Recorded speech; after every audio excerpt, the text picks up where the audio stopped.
What'd you say about being around him? I'm afraid to be around him now.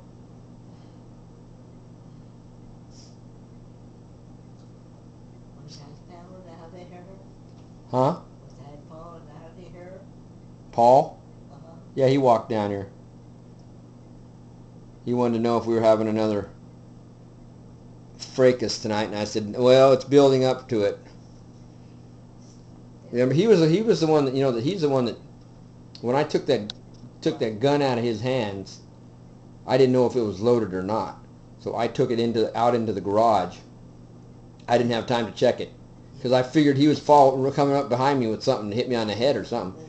But I didn't have time to look at it. So after things cooled down, I had Paul go out and make sure it was, check it. And he went out and he pulled the clip out and made sure it wasn't loaded. But as we were wrestling in there, I didn't know if it was loaded or not. I told you. You know? See, you don't do stuff like that. You don't point a gun at somebody unless you're going to use it.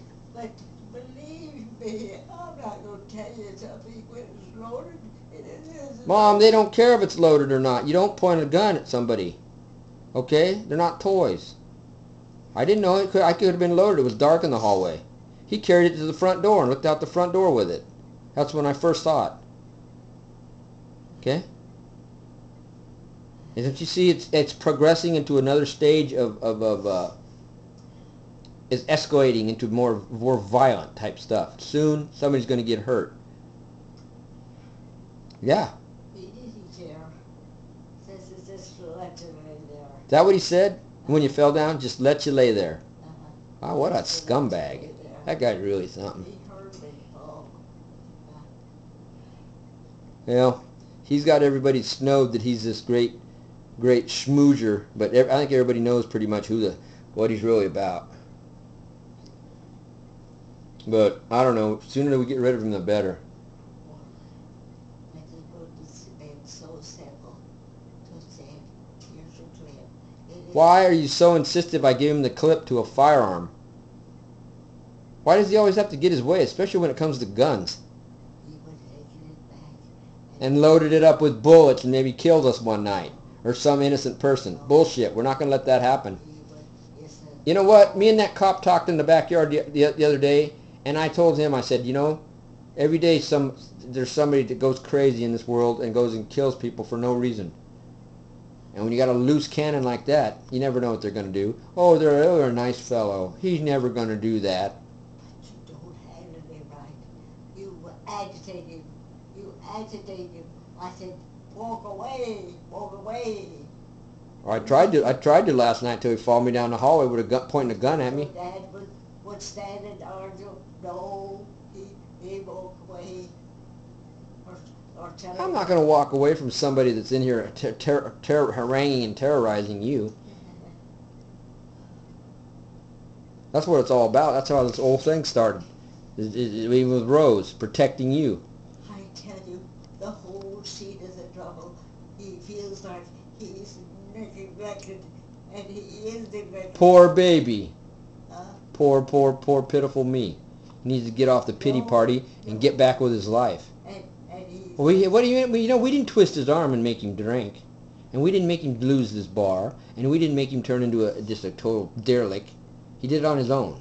And everybody's tried to help him, and he didn't want any help. So what do you do then? But you agitate him. He just won't let him go. He agitates me.